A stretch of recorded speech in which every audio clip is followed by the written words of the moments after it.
Su sustancia está hecha de evocación, recuerdo, rememoración y de lo que toma del porvenir. Porque es una parte fundamental de nuestra identidad. Somos nuestra memoria. El programa de Lina que nos lleva de viva voz con los especialistas. Muy buenos días, esto es Radio INA. La Secretaría de Cultura y el Instituto Nacional de Antropología e Historia los invitan a acompañarnos en la emisión de la serie Somos Nuestra Memoria. En esta ocasión contamos con la presencia del doctor Leopoldo Baliñas, que ya sería la segunda vez que está aquí en esta mesa conmigo. Yo soy Salvador Rueda. Bienvenido, doctor. Muchísimas gracias. Hoy vamos a platicar de algo que siempre estamos manejando y nunca nos cuestionamos ni de dónde viene, que se trata de las lenguas maternas. Y yo quisiera, nada más a manera de provocación contigo, venga. darte una cita. Lucano escribe alguna vez que se le decía a César que cuando pisara Troya iba a pisar miles de voces de los muertos. ¿Qué voces eran esas? ¿En qué hablaban? Porque hablamos de los griegos, ¿en qué hablaban? ¿Cuál era su lengua materna? No tengo la menor idea. No, obviamente, sí. Bueno, no sé. Es que te lo estoy diciendo porque a lo mejor si lo trasladamos a la parte mexicana, estamos en las mismas. O sea, ¿a partir de cuándo el castellano es una lengua materna? Cuando estamos viendo que hay un mosaico enorme de lenguas en México, tal como nos explicabas en la entrevista anterior. Bueno, desde que hay penetración, digamos, europea o española particular, el español es lengua materna. No es lengua materna de los conquistadores. Ajá. Luego se vuelve lengua materna de la gente, o en un proceso, primero segunda lengua en muchos, pero luego ya empieza a haber todo lo que se llamaría un desplazamiento lingüístico, en donde los términos siempre son bastante borrosos. Pero sí llega un momento, y muy temprano en la colonia, en donde ya es el español lengua materna de nacidos aquí. Exacto. Y que incluso, paulatinamente, y se ve que con éxito digo yo, sí, saben que su lengua materna no es igual a la peninsular, a la europea, porque a la larga el español que se genera aquí es relativamente distinto, sí, al de Europa, por decirlo claro, así, ¿no? El nuestro es un castellano que además es, digamos, regional. Sí, y además regional de regiones, o sea, sí, el comparado geográficamente y poblacionalmente, América Latina con España es, no sé, 15-1, no sé, no tengo la menor idea. Y hay muchísimas diferencias. Regresando un poco a tu primera reflexión, entonces podríamos decir que la lengua materna es aquella de la que habla su primera lengua cualquier ser humano. Sí, es la que es, digamos, en términos altamente radicales, es la que lo hace ser humano. Okay. ¿No? Es la que aprende y de esa manera se socializa, de esa manera entra al ámbito simbólico cultural, pero también al emotivo, también al cognitivo, es decir, al que lo hace humano. Exactamente, sí. Tal como nos lo platicabas la vez pasada. Finalmente, el ser humano es la única especie que habla en este sentido. Sí. Y entonces, bueno, es lo que la lengua materna es la que lo hace el ser humano. Pero para el caso mexicano, que ahorita nos estábamos refiriendo al castellano, ¿a partir de cuándo se consideraría, digamos, que el castellano es la lengua materna de los nacidos en la Nueva España? No, yo diría que desde el momento mismo que llegan los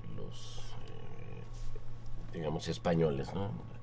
Porque obviamente es particularizar, pero podemos decir que desde que hay un hijo, o sea, ilegítimo, quizá que dominantemente, etcétera, sí, y que está en una situación de conflicto lingüístico, voy a llamarle conflicto lingüístico para ocultar realmente el conflicto social atrás. Sí. Pero focalizaba lo lingüístico, sí, el niño ya puede estar en una situación bilingüe y curiosamente aprender dos lenguas, la de la madre o la del, es decir, aprender las dos que están en escena. Sí. Nada lo impide. La capacidad humana es totalmente, digamos, está posibilitada para aprender dos o las que sean. Y desde el primer momento, desde que hay nacidos en un contexto digamos, de contacto con el español, porque obviamente todas las lenguas de acá eran lenguas maternas de los nacidos y residentes de México. Voy a hablar de México en el imaginario todavía, ¿no? Uh-huh. Pero sí, o sea, en realidad yo diría que desde el principio. El problema es, por llamarle problema, que narrativamente, te lo digo en tu campo, ya la historia de México se vive como si fuera entre españoles e indios. O sea, se nos olvida la gran población novohispana que va a ir creciendo, que es la que se va expandiendo, porque los españoles están muy acotados en centros de poder, digamos, de manera general, y los indígenas básicamente en los pueblos indios. Pero los que van llegando van teniendo hijos, es decir, y además entramos también en estas cuestiones de dos españoles que llegan a México y tienen un hijo en México o en la Nueva España, pues es lengua materna de aquí. Sí, claro. ¿No? Pero fíjate, quiere decir que te hice muy mal la pregunta. A partir de probablemente el siglo XIX estamos pensando en lengua materna como lengua nacional, cuando es distinto. Y ahorita lo que nos estás explicando es, no, la lengua materna es otra cosa, es lo que te hace ser humano. No olvídate del lugar a donde naciste. Sí.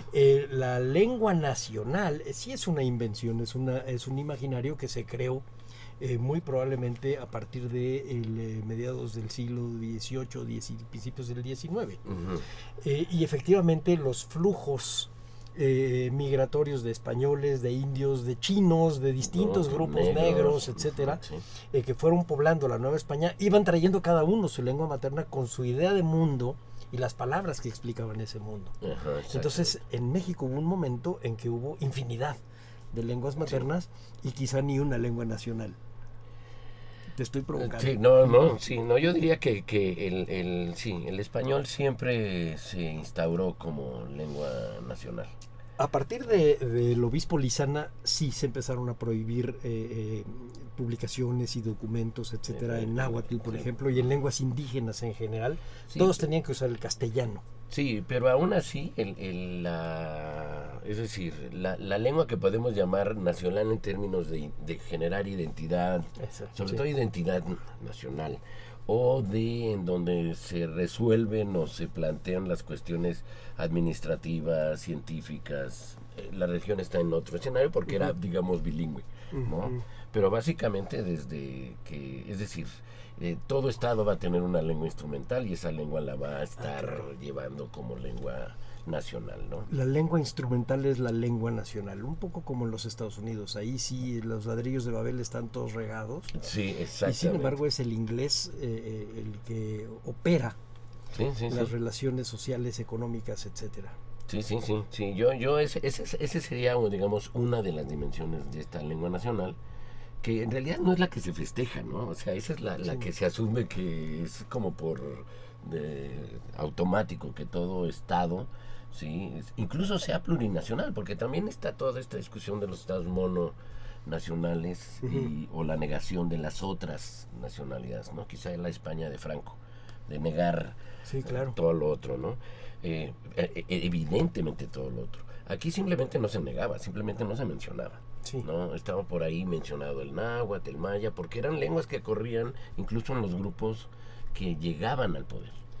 Y fíjate, tan lo dices así que para el imaginario de un hombre como yo de 60 y tantos años, el pensar que el maya, el náhuatl, el zapoteco, etc., no alcanzamos a distinguir qué es una lengua, qué es un dialecto, ¿cómo se podría definir ya bien hoy en esta idea pluricultural?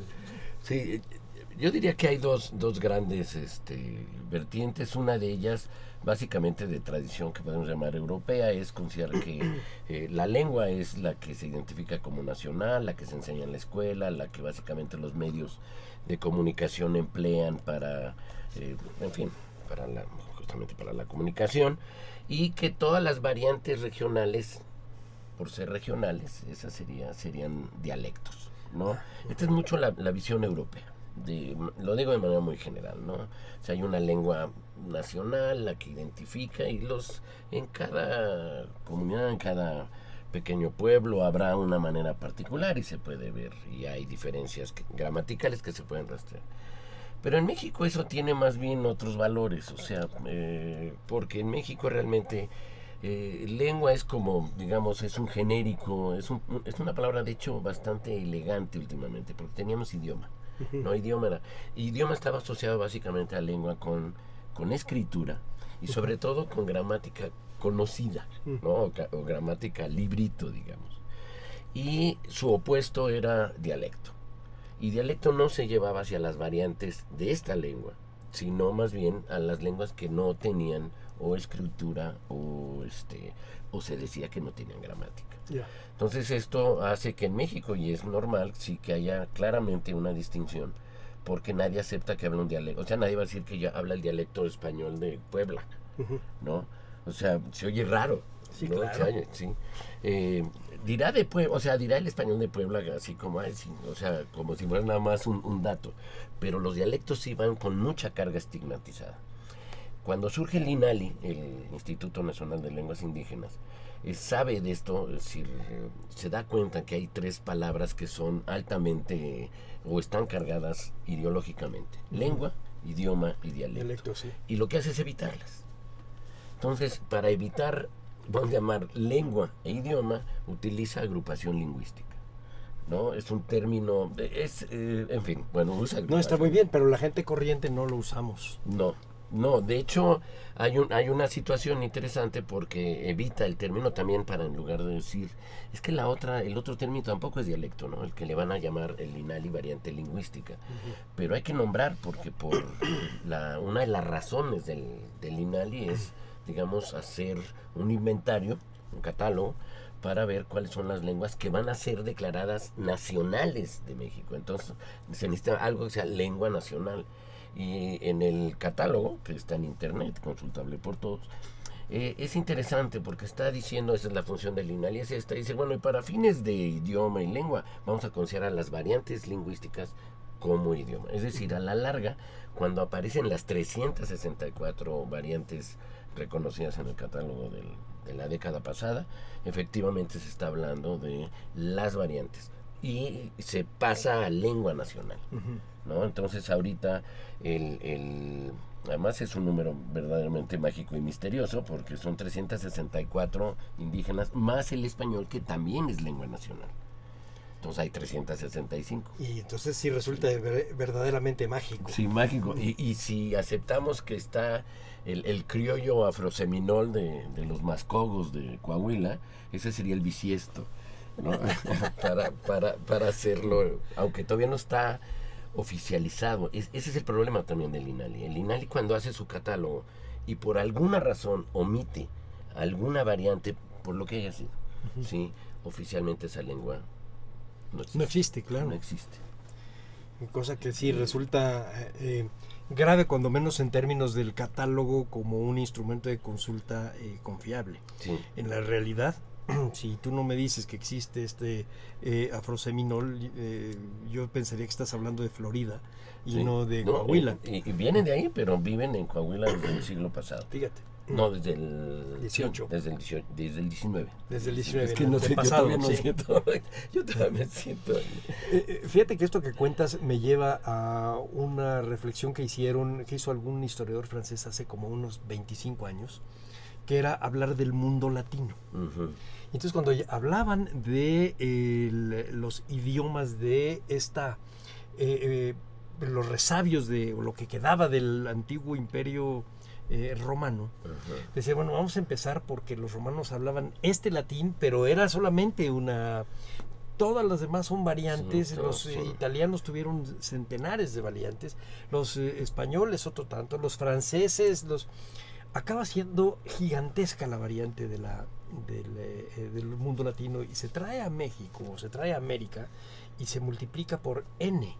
Sí. Acaban siendo todos latinos, como bien los catalogan en los Estados Unidos, pero vienen siendo latinos también los mixtecos, porque utilizan palabras en castellano.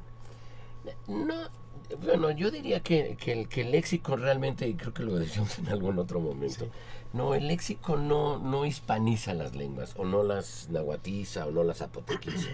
En realidad, el léxico es un capital que uno lo puede manipular. ¿no? Es decir, el que yo te diga ok, bye, no me hace en lo absoluto Norteamericano, ni ideología inglés, nada. Simplemente lo que hay es que creo como persona que esas palabras son o más estéticas o más efectivas o más... Porque a la larga cumplen en este caso particular la función de, digamos, de afirmar y de despedirme, ¿no? O sea, por decir un ejemplo. Pero si hay objetos que no existen en la cultura y retomamos el préstamo, como el iPod, eso no nos hace, no perdemos nada. Automáticamente le damos género y le damos número. Es lo que el español dice para sus sustantivos. Entra un verbo, chatear. Entra una acción que nosotros la verbalizamos en español, préstamo, clarísimo, pero tiene una primera conjugación que el inglés no tiene. Y nosotros sí podemos usar subjuntivo, ¿no? Así como si fuera presunción, con el verbo chatear, ¿no? O sea, estoy chateando. Sí, el progresivo, no me gusta que chatees, ¿no? Es decir, los préstamos en realidad se vuelven como... bueno, y el léxico en general es como la parte de la lengua la más evidente, ¿no? Y la que curiosamente ha servido de parapeto o el chivo expiatorio para hablar de corrupción, degradación, etcétera. Cuando en realidad la diversidad lingüística es tan... Sí, de corrupción cultural, etcétera. Sí, no se lleva a esos ámbitos. Bueno, ya uno era la debilidad de los hablantes por defender su lengua. Sí, me acuerdo muy bien de esto. Y en realidad no, porque se nos olvida que también hay neologismos. Exacto. Sí, choro no existía, choro no lo conocíamos, ¿no? La palabra choro y chorear. Esto es, en fin, o grupi, yo no conocía grupi, o sea, son palabras...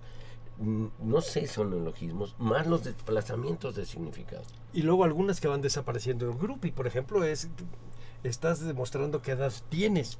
Y yo al aceptarlo, que tenemos más o menos la misma, pero se lo platicamos a alguien joven y no va a saber. Sí, no. Y algunas que han perdido el significado original. Yo oigo a mi hijo, por ejemplo, tiene 16 años, y él, para despedirse de sus amigos, dicen ánimo. ¡Qué bonito! Ánimo, para decir adiós. Sí. Bueno, yo cuando me despedía era más pelado, digamos, ¿no? Sí. Pero pienso que es un neologismo que a lo mejor algún día... Y son prácticas, porque la lengua no nada más no es nada más denominación, ¿no? También es, vamos a decir, sin menospreciar el término, es altamente ritual. Sí, ¿no? claro. Es decir, el saludo, las gracias, las disculpas, etcétera, están muy ritualizadas. Y ahorita que lo dices, es posible que esta despedida de ánimo sea exactamente nada más del grupo de ellos. Y que incluso es una manera empática en donde incluso les da pertenencia y se siente, ¿no? Efectivamente, es muy tribal. Exactamente, sí. Antropológicamente, ¿no? Sí, marca identidad y marca lealtad, ¿no? Y empatía, digamos. Lo que nos lleva además a algo que tú nos explicabas muy bien en el programa anterior, y a ver si a lo mejor podemos retomar, digamos, la ventaja y desventaja para un estudioso de las lenguas es que está en constante evolución, entonces nunca la puedes atrapar. Sí, no, en realidad se atrapa básicamente lo que podríamos llamar, jugando con la antropología física, el genotipo, ¿no? O sea, lo más esencial, aunque por ahí hay, porque la parte más fenotípica, también estoy jugando demasiado laxo con los términos, sí hace que realmente la variación, o sea, si uno se sienta a la mesa con alguien con el que ha vivido años, o sea, pues, decir, con nuestra familia, y empezamos a hablar, vemos que no hablamos exactamente igual, ¿no? Yo digo pantuflas, sí, en mi casa hay pantuflas, sí, ¿no? Y así podemos ir... Sí, en mi casa igual. Sí, empezamos a ver que hay léxicas, pero también, por ejemplo, en mi español, yo digo dínolos. Yo tengo la S al final, ¿no? Ese es como es un habla cotidiana, la gente no repara necesariamente en esa forma, ¿no? En mi casa se dirían dínoslo, ¿no? Para hacerle, pero incluso, o dínolo, ya no sea, dínolo. Sin ninguna S. Sin ninguna S. Y no es una forma de corrupción esta, ¿verdad? No, en realidad, en términos realmente, si quisiéramos hablar, es variación lingüística. Ya. O sea, la corrupción tendríamos que pensar en un estado óptimo de sano, óptimo, cuando las lenguas no tienen esa, o sea, no está el contrario de corrupción. Ya. Es cambio evolutivo. Y las lenguas cambian así, por los lugares más, voy a decir por los lugares más insospechados, porque en realidad siempre hay sospechas. Pero Está bien. sí, obviamente formas sabiendo que, por ejemplo, el español, lo estoy diciendo de manera muy simplista, el español caribeño de las costas mexicanas tiende a no pronunciar la S. Obviamente es por la gran carga funcional que tiene la S. Sabemos que el plural es con S y la segunda persona es con S. Entonces, que se pierda la S. Hay otras cosas antes que nos ayudan a saber que es plural. Si yo digo claro. lococo, Sí. hablando... Entendemos que perfectamente. es un plural, o sea, nunca dije la S y oímos la S. La palabra que acabas de usar, dínolo, Dímelo. entendemos perfectamente que se está a qué te estás refiriendo. Sí, es más, uno estaría más preocupado si lo dice o no que en estarme corrigiendo. Claro. ¿No? Y ahorita me acordé de una palabra que causa mucha risa ahí entre algunos grupos allá en Jiquilpan, que dice, en lugar de decir denme, Ujú. demen. Demen, sí, sí. Demen esto, demen lo otro, y la gente entiende No, perfectamente. y es la norma, que Sí. esa es la otra. Es decir, la forma que se convierte en variación, no lo califiquemos. Es decir, una forma distinta se convierte en norma. Entonces, los jóvenes, los niños, esa es la que van a aprender. Claro. Esa es la norma. Y nos lleva a una reflexión que también se me hace que habíamos platicado la vez pasada de Humberto Eco, en donde decía, bueno, un niño puede hablar perfectamente bien y entender perfecto lo que le están diciendo sin que tenga que haber aprendido ni gramática, Sí, no. ni lingüística, ni nada. O sea, las estructuras de la lengua están ahí y nos lleva nuevamente a la lengua materna. ¿Cómo funcionan las estructuras lingüísticas? Bueno, ahí hay toda Para una... gente de sí, a pie, platícanoslo sí. así, no tengas Es decir, reparo. pues, a la larga todos somos de a pie. Sí. ¿No? Sí. Sí, no, en realidad la lengua materna es de manera muy simple, es estructuralmente, y de veras cuando digo de manera muy simple se va a ver más complicado, sí, es la parte social del pensamiento, ¿no? Creo que también lo habíamos dicho la vez pasada. Es decir, lingüísticamente todas las lenguas del mundo, todas, tienen en esencia la misma estructura, en esencia. Los mismos hechos sintácticos, los mismos hechos, la posibilidad de formar palabras, absolutamente todas, por más diversas que sean, ¿sí? Todas tienen sustantivos, todas tienen verbos, todas tienen vocales. Es decir, no todos tienen las mismas, ¿no? O sea, uno puede tener, como el español, 5 vocales, las A, E, U, el tarahumara también tiene 5, A, E, U, pero las reglas combinatorias, los principios de pronunciación, en fin, hacen que estas aparentemente 5 vocales iguales en realidad no lo sean. O sea, en realidad es una... ¿Qué es lo que hace y permite entender que la lengua tenga una dimensión innegablemente biológica? Es decir, tenemos la información cerebral, más todo preparado para identificar los estímulos, ¿sí? Y poder hablar a pesar de que jamás se nos enseñe, porque en realidad no se nos enseña a hablar la lengua materna. La lengua materna se adquiere. Es más, y si fuéramos más arrogantes, el sujeto, como decía mi maestro, que lo admiré siempre mucho, decía, nace una larva de humano, el lenguaje es quien lo atrapa, ¿no? Pues esta larva es la que se alimenta de esos, digamos, fragmentos de lengua, pedazos de lengua, y aprende a hablar. El resultado somos todos, o sea... Sí, claro, lo que dices tú, esta parte social... que nos hace sujetos y además nos va metiendo en ámbitos, o sea, uno sabe cómo hablar en el ámbito doméstico, con los papás, ¿sí? Y llega a la escuela y ahí cambian las cosas, ahora ya hay pares, y pares al por mayor, no hermanos, o sea, no familiares, pero hay otros agentes, es decir, y cambiamos, o sea, de hecho hablamos español, pero en realidad hablamos español distinto en la casa, con los amigos. Hay protocolos de español para el lugar a donde estás, a la gente a la que te refieres, y esto para hablar del español. Me imagino que esto ha sido todas las lenguas. En todas las lenguas. Sí, todas y las regresando un poco a las estructuras, entonces es algo que viene ya en la mente del hombre. Sí, es una parte del cerebro de la gente. Sí, es sí, que incluso es imposible que alguien decida no aprender a hablar, ¿no? Puede aprender, decidir no hablar la segunda lengua, una tercera, Sí.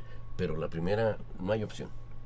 Y aunque no la hable, no la verbalice, la tiene en la cabeza. Sí, porque la entiende, que esa es otra. Creemos que hablar, porque el verbo es hablar, es nada más emitir, pero solo podemos emitir lo que ya sabemos. Pero claro, y esto lo habíamos platicado tú y yo alguna vez, era, a ver, un sordomudo está hablando español, Sí, aunque no lo esté verbalizando, está hablando español. Sí, sí, y además porque efectivamente nuestro ámbito ha estructurado, que también esa es otra, esa estructura, ya no la gramatical, digamos, sino las estructuras simbólicas que se van armando, ahí sí, digamos, se armonizan, por decirlo de una manera, con las prácticas culturales.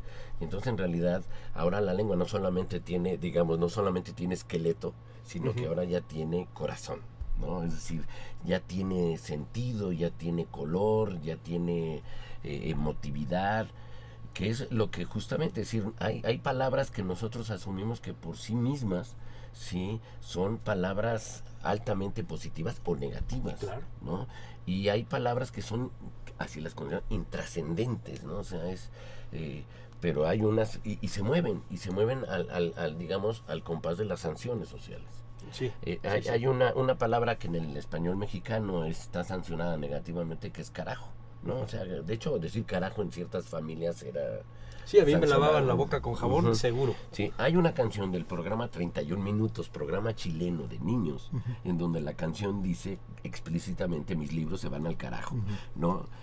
Porque ahí debe haber otra sanción lingüística. Para ahí eso, además rimaba con abajo, ¿no? Era una canción bonita, por cierto. Pero es decir, y las sanciones, y tenemos otras, ¿no? En México decir cajeta a nadie le molesta. No. Es más, y aunque nos molestara. Cachucha. O A mí se me cachucha. ocurrió decir, Cachucha. hablar de una cachucha, con los argentinos no daban crédito. Sí, ¿no? Que lo dijeras además así, ¿no? En voz alta. Sí, como si nada. Sí, yo cuando hablaba en náhuatl con el que me enseñó náhuatl, con Alfredo Ramírez, a lo mejor lo conocí. Sí, cómo no. Sí, cuando yo decía algo que era, digamos, en náhuatl, digamos, con carga negativa en la frase, no, cállate, como si me fueran a oír todos, ¿no? O entender todos. Sí. Porque esa es la lengua, es decir, la parte, la parte sí, así, que no te vayan a entender, ¿no? Sí. Que me entender. Porque a la larga es eso, la lengua es identidad, es estructura de pensamiento, no quiere decir que nos determine la manera de pensar, eso es la parte, es decir, acota, no determina, ¿no? Pero hay emotividad, identidad, cognición, ¿no? Incluso la posibilidad infinita de crear las realidades que queramos, Sí. ¿no? O sea, podemos hablar, o sea, podemos decir de hecho cualquier cosa que Bueno, culturalmente. Y lo diremos, yo no entiendo cómo vamos a mencionar las cosas que se vayan a encontrar en otros planetas, es decir, no existen todavía en nuestra mente y ahí van a estar. En el siglo XVIII, por ejemplo, en el siglo XVII, resolvieron el lenguaje de Dios para no pensar que hablaba solamente hebreo o latín. Sí, porque Decían, no, el lenguaje de Dios es el álgebra.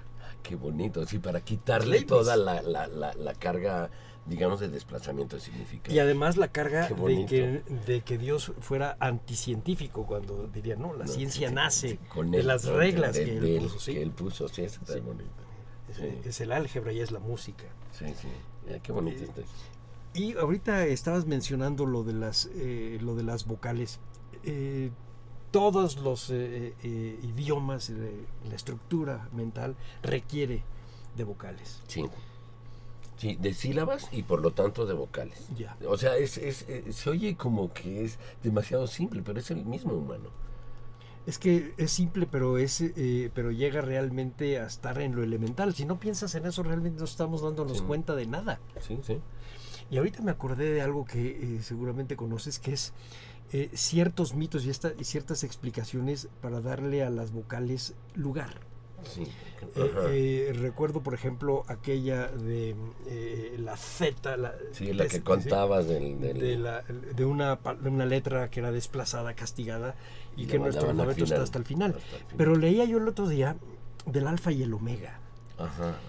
En donde decía que hubo una vez, decía un teólogo judío, que alguna vez Dios convocó a las letras para ir formando al mundo y darles nombre a las cosas del mundo.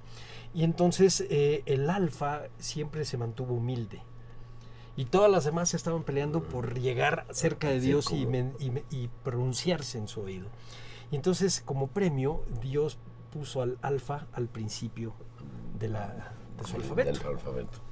Ese tipo de explicaciones, por supuesto, son simplemente bonitas, pero explican algo para mi gusto importante, que es el lugar de las letras en el habla. Y el lugar reverencial, que es al que ahorita te estás tú refiriendo. Entonces, hay ciertas palabras, hay ciertas letras en donde tienen una primacía en nuestra propia mente. Sí, es más, o sea, una de las primeras por la carga identitaria es el nombre propio. Uy, que no te lo digan mal, o que no te nombren de otra manera, ¿no? Ahí hay un drama, o sea... Sí, claro. A mí me dieron ayer el apellido de mi mujer y yo dije, no, Pepe, yo soy Rubén, ¿sí? ¿Qué pasó? No. Y es políticamente incorrecto. Ahorita vamos a ir a lo políticamente correcto, que eso también nos trae con algunos problemas. Antes quisiera recordarle a nuestra audiencia que estamos platicando sobre la lengua materna y en general la función de la lengua con el doctor Leopoldo Baliñas.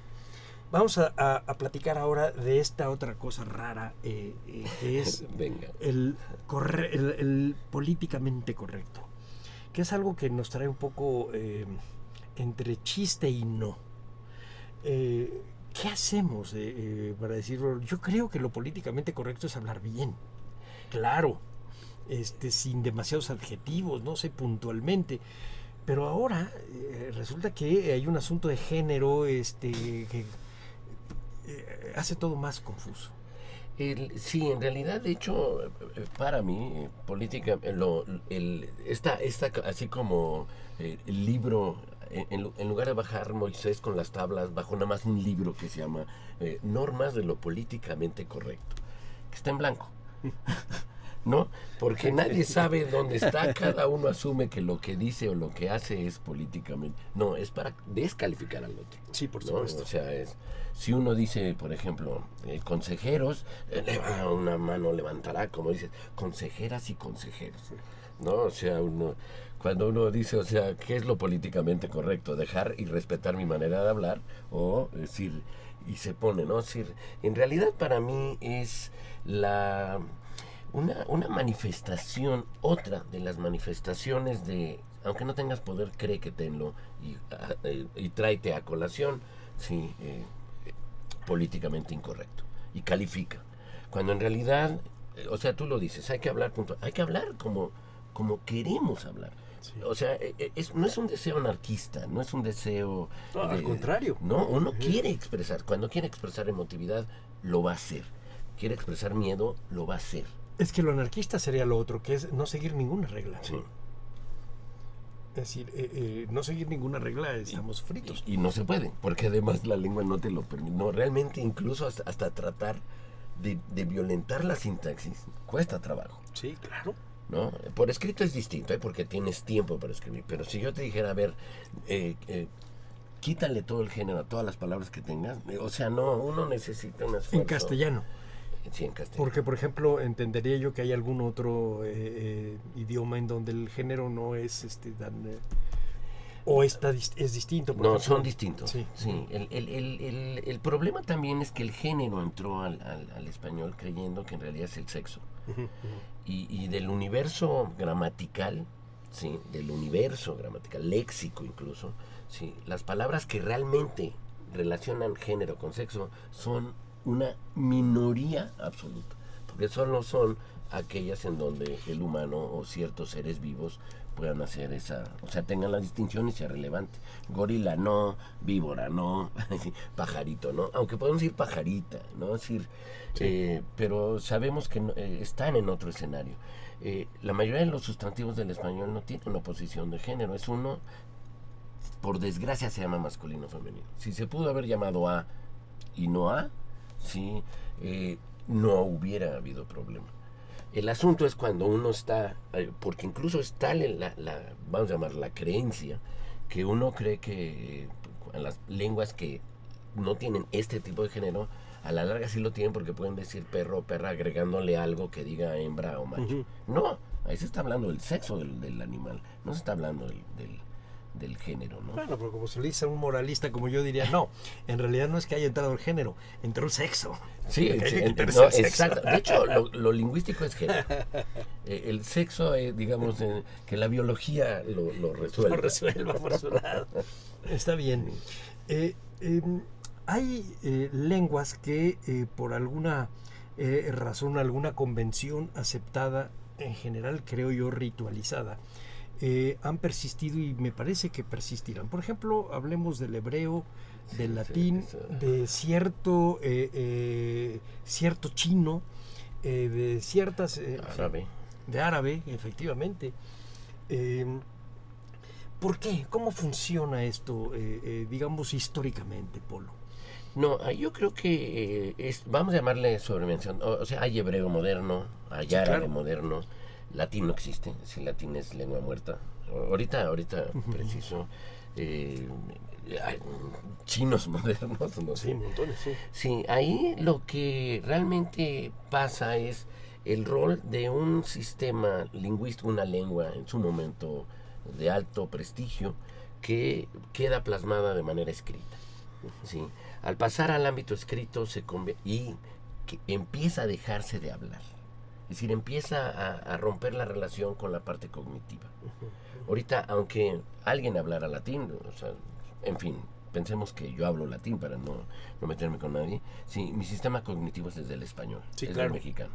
Es decir, puedo hasta formar palabras, como alguien muy famoso que cantaba las mañanitas en latín, ¿no? O sea, lo que hace es el universo sígnico del español mexicano lo dice en otra lengua, vamos a llamar neutral, porque es una lengua básicamente instrumental. Son lenguas, no por menospreciarlas, hay gente que incluso los define como grafolectos. Su realidad básicamente es escrita, ¿sí? Y cada uno decide, ¿sí?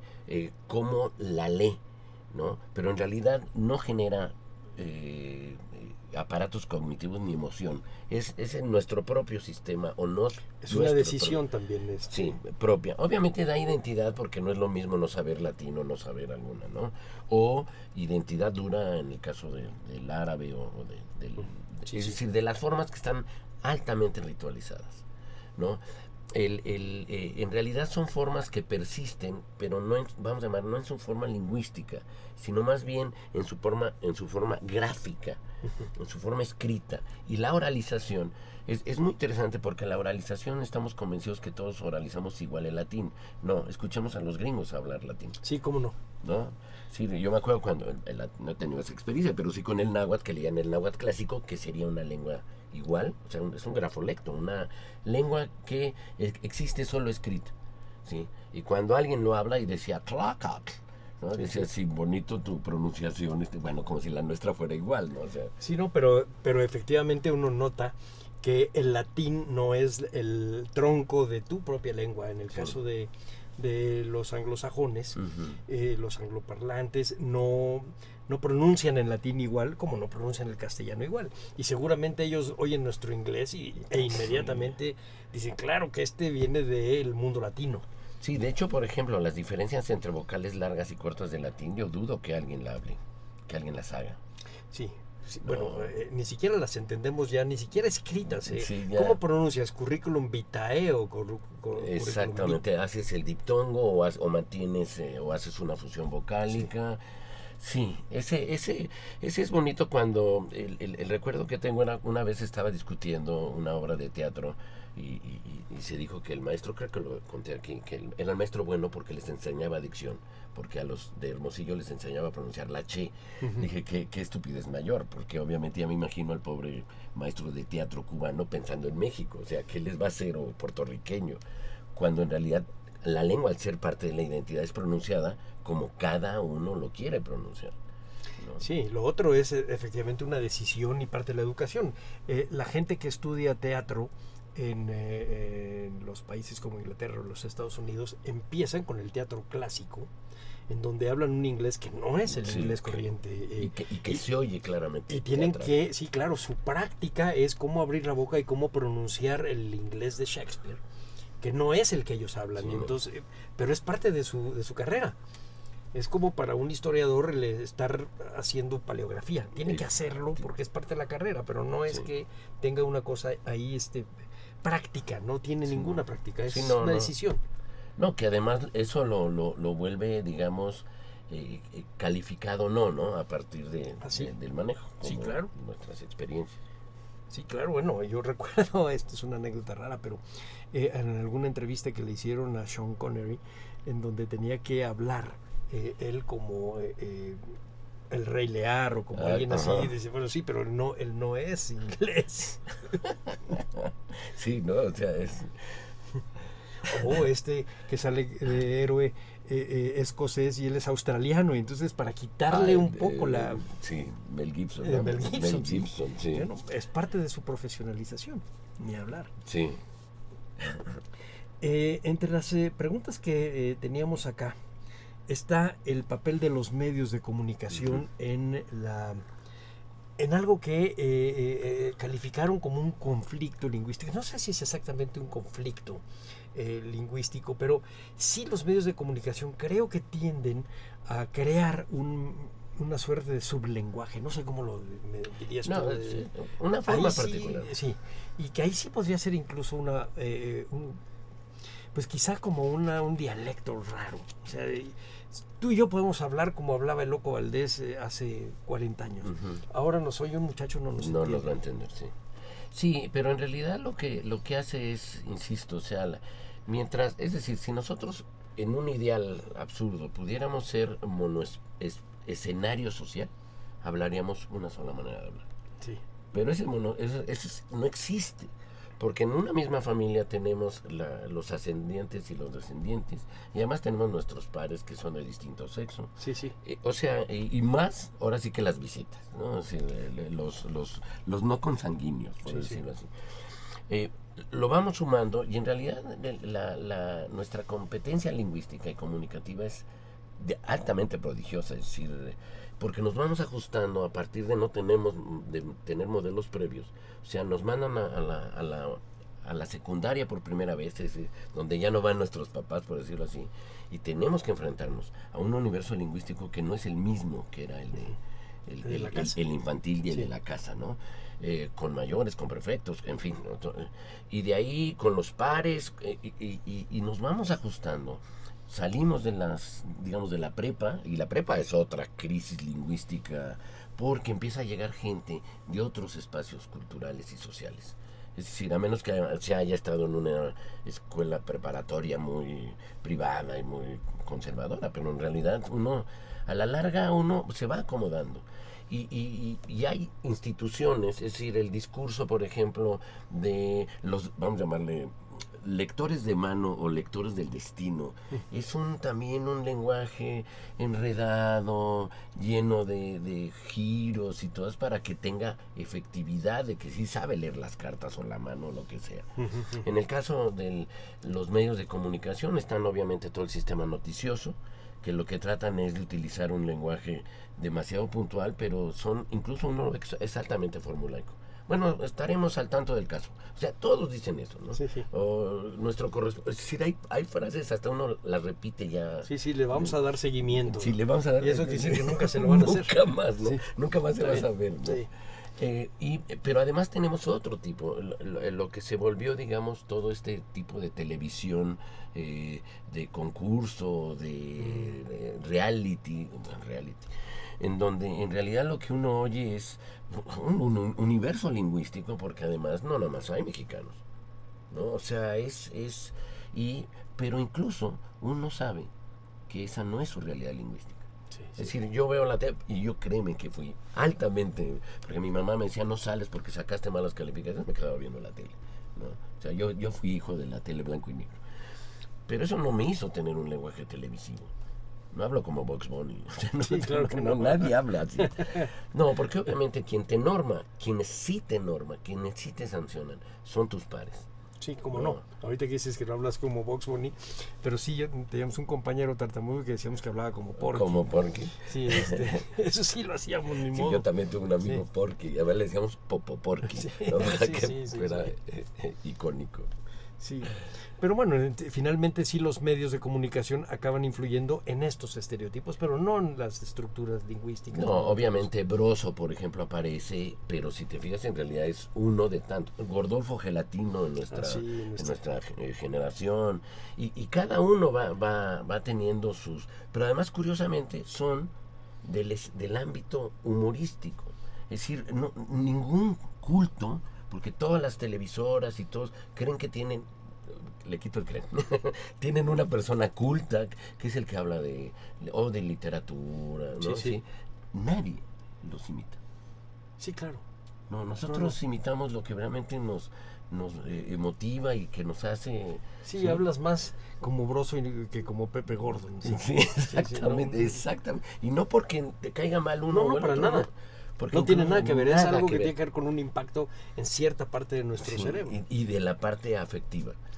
Y con esto quiero empezar a redondear, que era hacia donde quería que fuéramos, para hablar de lengua materna, lengua nacional, dialectos, etcétera. Es prácticamente imposible crear un mapa lingüístico confiable, porque estamos hablando de muchas capas. Los ladrillos de Babel son efectivamente muy complejos porque no son del mismo tamaño. Y entonces armar esa torre resulta una utopía. Vamos a decir, bueno, una utopía o una realidad políticamente creada. Okay. Es decir, ¿qué es lo que el INALI ha hecho? Y no nada más el INALI, lo que la mayoría de los estados de la modernidad han hecho. Pero hasta las enciclopedias. ¿Sí? Te metes a cualquier enciclopedia universal y tienes ese problema. Sí, sin embargo lo resuelven diciendo, así es. Y lo que hacen son mapas lingüísticos muy curiosos. El mapa lingüístico de México es como si fuera un mapa monolingüe, ¿no? Es decir, está el mapa de México y nada más tiene los de distinto color o achurado, lo que quiera. Aquí están los náhuatl, los coras, en fin, ¿no? Cuando la realidad mexicana, es decir, primero pensando en las lenguas que podemos llamar nacionales por derecho y por hecho, sí, obviamente las comunidades no son monolingües, ¿no? Es decir, vas a las comunidades nahuas y el español corre, ¿no? O sea, vas a las comunidades... El monolingüismo actualmente es, en el ámbito indígena es poco, sí existe, pero es poco y está básicamente localizado en las edades mayores y en los niños todavía más pequeños que todavía no tienen acceso a y a lo mejor en los ángulos del mundo, ¿no? En la sierra, en la selva y... Sí, que además que es la lengua de la comunidad y por lo tanto la otra es totalmente utilitaria, no necesitan hablarlo. Es como nuestro, vamos a llamarle así, de cierta manera, nuestro bilingüismo inglés. Somos bilingües inglés, pero no lo hablamos de todos los días. Todos los días, o sea, realmente es utilitario. Es impresionantemente utilitario. Si nosotros estuviéramos en el ámbito ya, digamos, anglófono, ahí sí estaríamos decidiendo, y sería una decisión, es decir, si aceptamos hablar el inglés o que nos importe un cacahuate y hablar español, sabiendo, sí, que lo más seguro es que no nos entiendan, pero nosotros sí entendemos, ¿no? Es un juego. Lo que pasa es que ahí se presentan varios. Un mapa lingüístico en realidad, o sea, lo que dices es cierto, o sea, científicamente es imposible saber la realidad lingüística. No hay maneras, no hay criterios, no hay ponderaciones que permitan a tal grado de diferencias o a tal grado de comportamientos. Ya no se trata de dos variantes distintas, sino de dos lenguas distintas, ¿no? Ejemplos en México son fáciles, yaqui mayo, ¿no? En donde son dos lenguas muy parecidas, pero a ver, dile un yaqui que habla mayo, sí, ¿no? Es decir, ahí es cuestión política. Sí, sí. Las lenguas ya, en el ámbito científico, imposible. En el ámbito político, todo se resuelve. No digo que bien, o sea, y tampoco que haya una sola definición, pero es un poco lo que se hace, es decir, se vuelven oficiales, es decir, oficial la existencia de las lenguas, o visibles, y eso es lo que permite, y se sigue no mencionando, silenciando la realidad o tri o tetralingüe, es decir, hay comunidades en donde tú estás, ¿sí? Y la comunidad es trilingüe, ¿sí? Los guaves oye zapoteco, español y guave. Es decir, al decir oyes es que si pasas el tiempo vas a saber dónde corre el guave, dónde corre el español y dónde corre el zapoteco. Porque las lenguas tampoco son agua que se mezcle y corra en el mismo río, ¿no? Ahora sí, como que son... Tienen cada una su cauce. Su cauce y su nivel, su espesura, ¿no? Aunque corrieran el mismo cauce para usar la misma analogía, no tienen la misma densidad y entonces estarían relativamente separadas, ¿no? Pero es cierto, o sea, la realidad lingüística, y no nada más la mexicana, si esto lo llevamos a la mexicana con las lenguas de los inmigrantes, la colonia alemana, la colonia japonesa, libanesa, ¿no? No se diga las lenguas que de origen europeo que por tradición ya deben ser consideradas lenguas mexicanas, ¿no? El véneto, el que hablan los menonitas, es decir, lenguas que la gente que vino con esa lengua están claramente localizados. Sí, claro, la tercera generación de catalanes, en fin, ya serían lenguas pues criollas. Sí, y que efectivamente tienen la gran ventaja de que sus hablantes son lo suficientemente orgullosos de no, es decir, lo digo como una valoración totalmente muy subjetiva, para decir, bueno, yo puedo aprender español, pero mi catalán no me lo quitan, ¿no? Exacto. O soy lo suficientemente orgulloso, pero mi chino no me lo quitan, sí, ¿no? sí. El caso del barrio chino, ¿no? Sí, sí. Y en los mapas lingüísticos aparece más bien el sentido real, que es el sentido catastral, porque tiene que ver con presupuestos y cosas de estas. Pero el mapa tendría que ser tridimensional y tendríamos un conglomerado riquísimo, pero imposible de manejar quizá. Sí, bueno, ahora parece que vengo de Contreras, de Noé Contreras. Sí, está bien. No, porque yo creo que, por ejemplo, la tecnología, es que he visto los mapas del INEGI, son impresionantes, ¿no? Sí. Y la posibilidad de que efectivamente se pudiera, con la tecnología, empezar a meter esas variables múltiples. Y por ejemplo, estás en la parte norte de Nayarit y dices, bueno, aquí hay coras, pero de repente dices, miren, ahí están los nahuas y ahí están los tepehuanos, sí. y esta población, y es la posibilidad, porque además, que esa es la otra desgracia, la realidad es fotográfica, tomas una foto y al día siguiente ya no es así, Sí. porque la gente se mueve, ¿no? Te vas a Tijuana y en Tijuana, como también lo decíamos, la población indígena es gigantesca, pero todos son sureños, ¿no? Es la gente que migra y que ahí está haciendo, o todo lo que es Baja California, la famosa migración de los campos, ¿no? Y que tiene además, como dices tú, esta línea transversal histórica. La Plaza Mayor de 1760 no es la misma que la de ahora. En la Plaza Mayor de 1760 es como si estuvieras en Nueva York. Ay, mira, o sea, había de todos tipos. Todos, sí. Lo sabemos porque hay una pintura en donde el pintor se dedicó a hacer con detalle el tipo de personaje que está ahí. Hay más de 1000. Había criollos, españoles, chinos, negros, distintos grupos indígenas, etcétera, porque la idea era presentarle al visitador un plano, digamos, del universo de vasallos del rey. Ajá. Y entonces era tremendamente rica. Sí. Ahora lo es, pero de otra manera. Y con otros. Sí. Incluso quizá menos visible, ¿no? O sea, si vas al centro, por ejemplo, antes, lo voy a decir como si fuera ahora, los neveros eran mazatecos, los tamaleros eran totonacos, los muñequeros eran mazahuas. Es verdad. ¿No? Es decir, pero por sí mismos, los acordeonistas mixtecos, ciertamente, los triquis, porque eso sí mantienen su triquidad, digamos, ¿no? Las mujeres en especial. Pero también hay unos que jamás, porque ahora se mimetizó. Sí. O sea, el estereotipo ya no existe, ¿no? No, ya no. No, ya puedes tener un indígena güero, o sea, güero y todo el tiempo, y puedes tener un, digamos, mexicano no indígena moreno. Totalmente. O negro incluso, ¿no? O sea...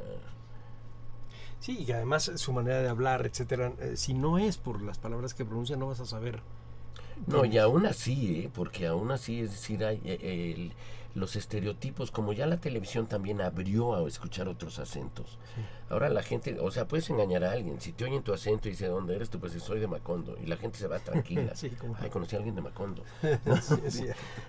O, sobre todo, la gente que tiene estigma, ¿no? Los colombianos, por ejemplo. ¿Eres colombiano? No, no, soy de Chiapas. Y la gente se queda tranquila, ¿no? O sea, porque ahora sí tenemos la idea de que hay otros acentos. Sí. Aunque no los reconocemos. Y además ese es un fenómeno nuevo que creo que nos abre a una realidad, bueno, a una perspectiva futura que a mí me encanta pensar. Es decir, que nuestra multiculturalidad que aparece en los discursos de los antropólogos, de los historiadores y de los políticos, en realidad la puedes ver en la calle.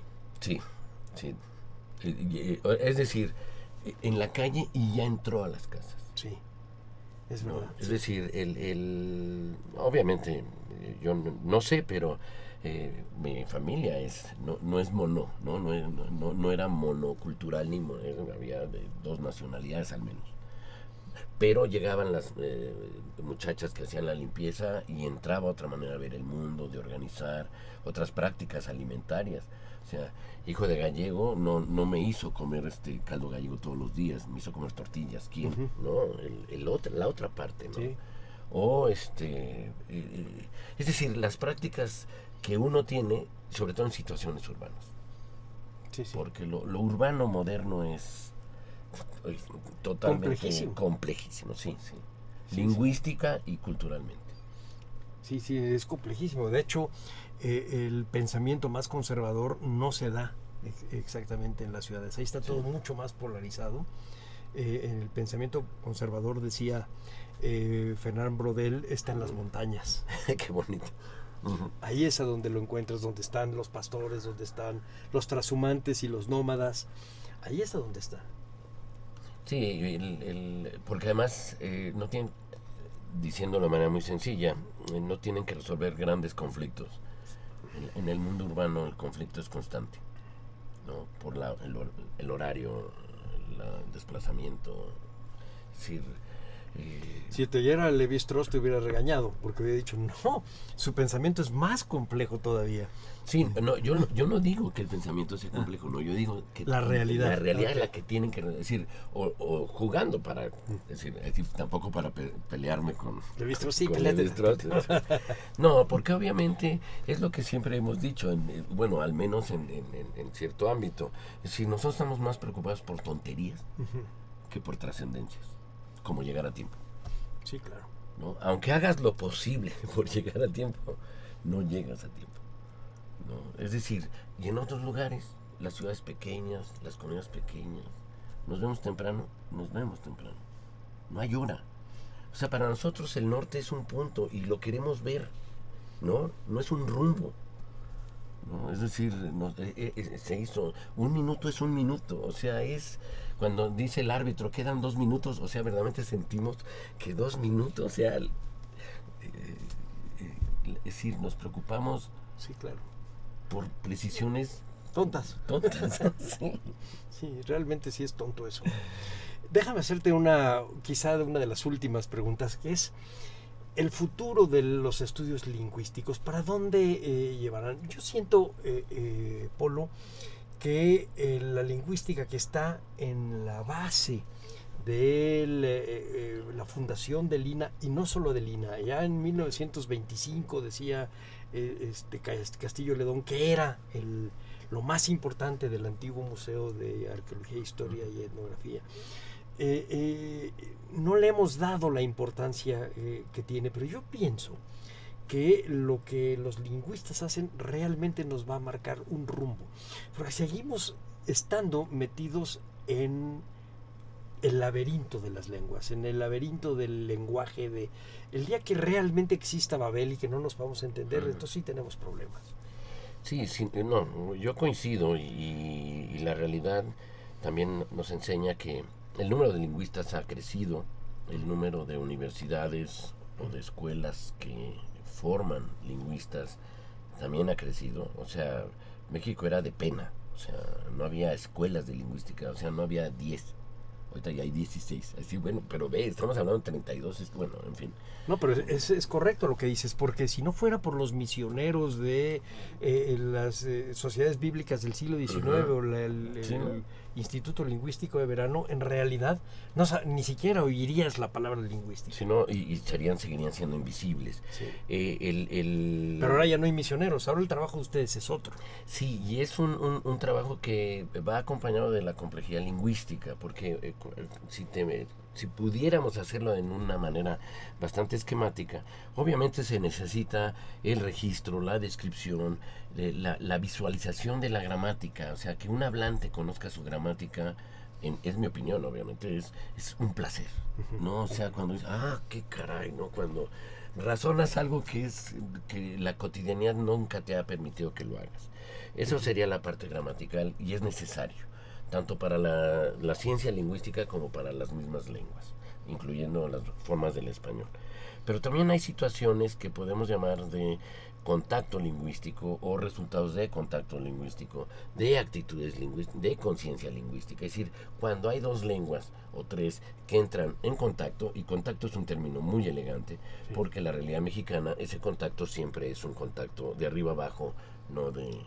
Hay un ejercicio de poder, digamos. ¿Sí? Hay un ejercicio de poder, hay una lengua de prestigio, hay una lengua que se asume como la que sí puede decir absolutamente todo, la ciencia, la poesía y todo. Las otras lenguas no pueden decir poesía, no pueden decir ciencia, no pueden decir nada, ¿no? Es decir, este conflicto, o una sirve para todo porque es lengua universal y las otras son lenguas comunitarias, ¿no? Es decir, eso también genera actitudes sociolingüísticas que no van puramente, o sea, al ser sociolingüísticas, que van acompañadas incluso de prácticas sociales, ¿no? No nada más dejar de hablar, sino incluso abandonar prácticas culturales, ¿no? Es algo que, o sea, que no nada más es un problema de México, es un problema de todos los lugares donde hay varias lenguas y varias maneras de enfrentarlo. O sea, Europa, todo el mundo es así, ¿no? O sea, no existe el país bueno, quizá Liechtenstein. Y no lo creo. Y yo tampoco lo creo. Yo tampoco. No lo creo. Sí, no. En realidad era como buscar al chiquito que no iba a ser, no iba a ser.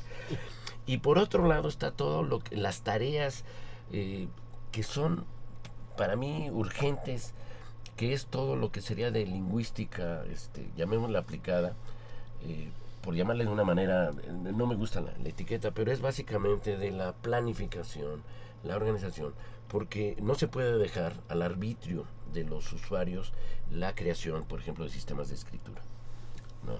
Es decir, esto debe ser institucional, debe ser planificado. Hay especialistas, hay experiencias en otras partes del mundo, pero aquí está la idea de los que saben cómo son los usuarios.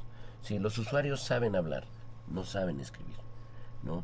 Y lo que ahorita existe en México es un universo en donde se habla de que la constitución política fue traducida, eso voy a hacer, en 68 lenguas, regresan al número de las agrupaciones lingüísticas, no a las 364. Bueno, no importa, nosotros hablamos castellano y no hemos leído la constitución de ninguna castellano. Exacto. Bueno.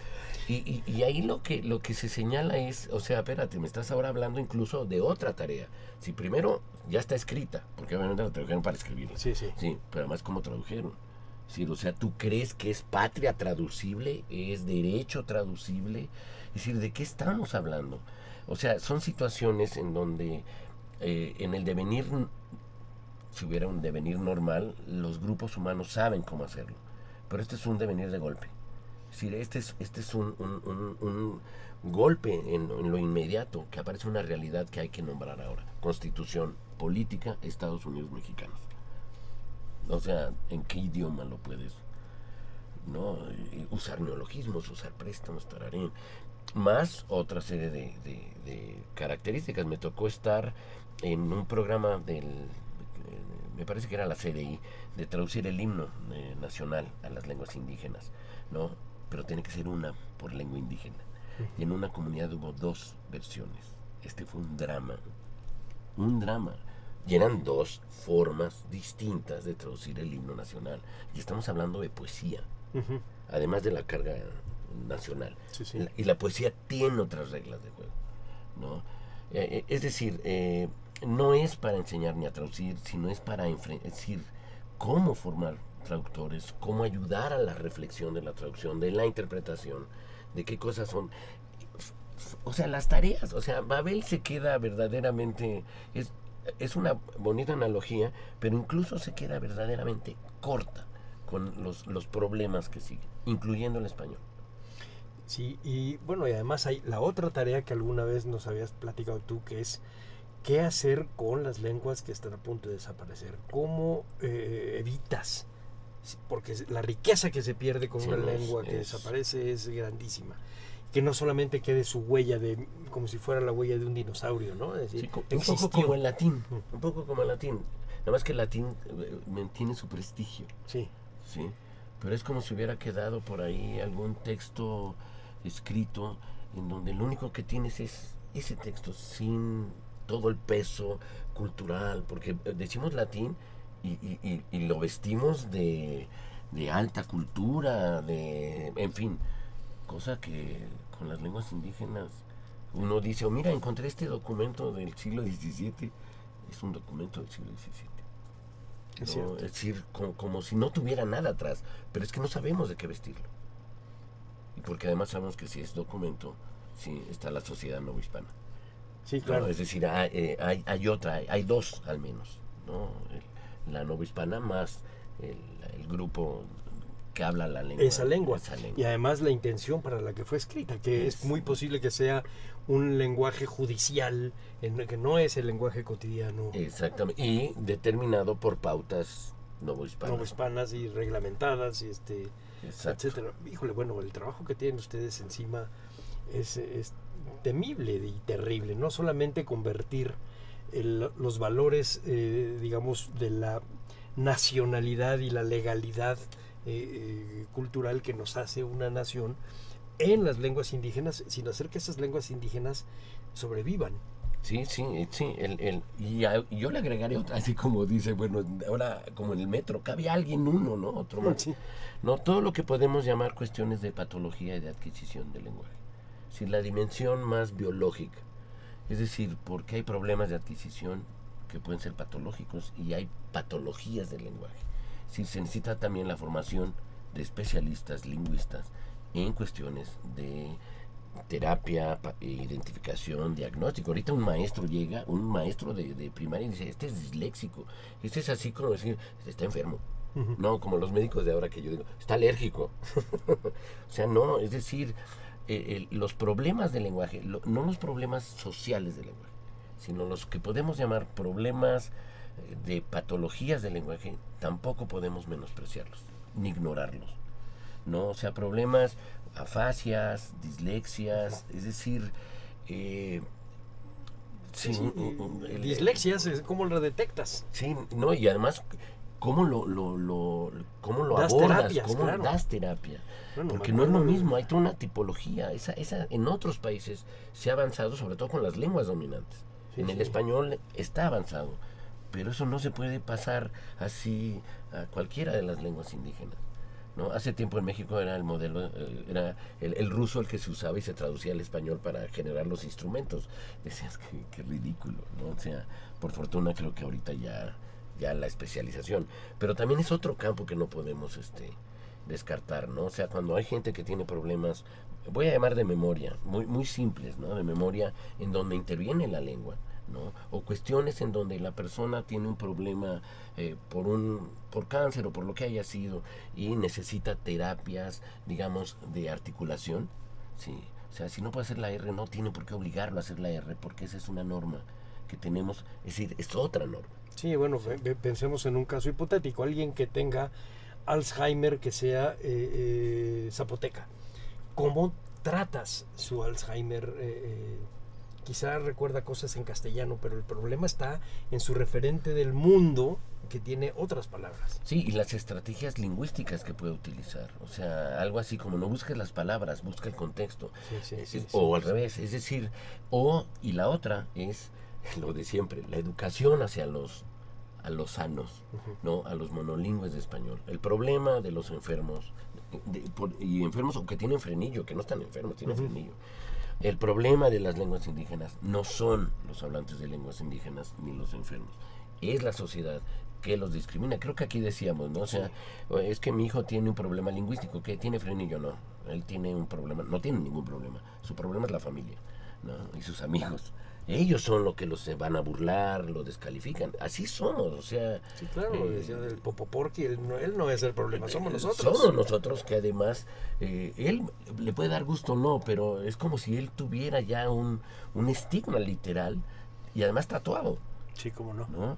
Y bueno, la perversión la tenemos siempre, para decirlo de alguna manera, pero creo que hay ámbitos en donde se puede ver que en realidad es afectiva, ¿no? Es decir, yo pienso, porque a mí cuando me decían los apodos que me han dicho, fueran lo radical que fueran, no, sí, pero hay trato, ¿no? Sí, es un juego de violencia y no violencia, etcétera. Sí, claro. El problema es la violencia, que sí es real y que es dura y que duele, ¿no? El callar a la gente, ¿no? El burlarse de cómo habla, ¿no? El prohibir a la gente vestir de cierto calzón modo, de manta, de claro. cierto modo.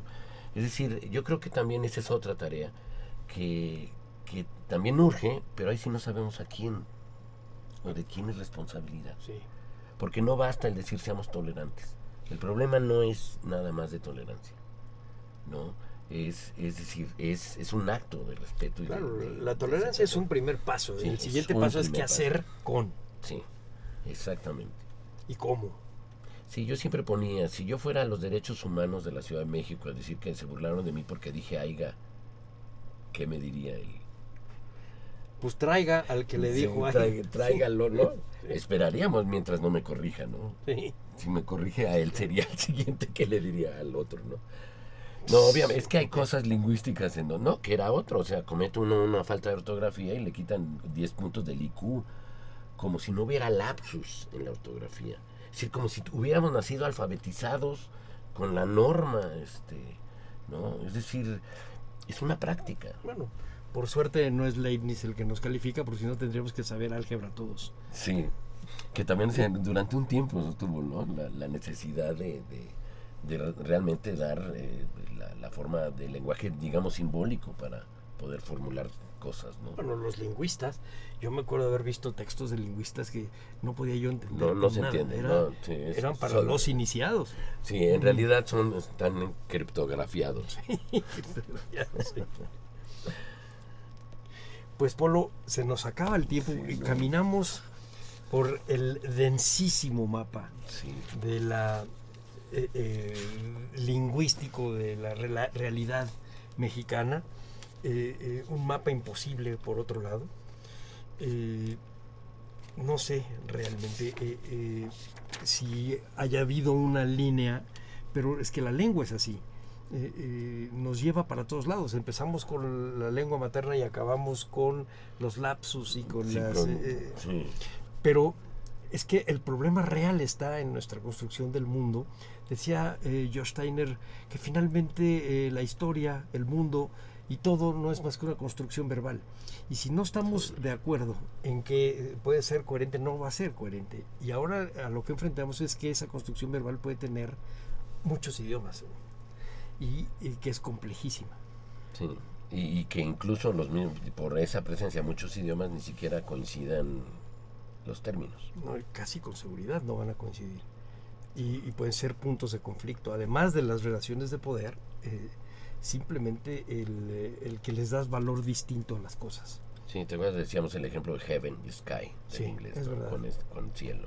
Que nosotros lo resolvemos con ponerle con minúscula o con mayúscula, pero eso es muy elegante, pero lingüística, o sea, verbalmente no funciona. No funciona. Pues muchas gracias, Polo. Así damos por terminado el programa de hoy a nombre de Radio INA. Este programa fue posible gracias a la participación de nuestro invitado, el doctor Leopoldo Baliñas. Gracias a nuestros escuchas por su atención. Les sugerimos consultar más de nuestra producción a través de www.radio.ina.gov.mx. En la realización, la Dirección de Medios de Comunicación a través de la Subdirección de Radio INA, con Gabriela Marentes al frente. En la producción, Evan Libaldo Morales.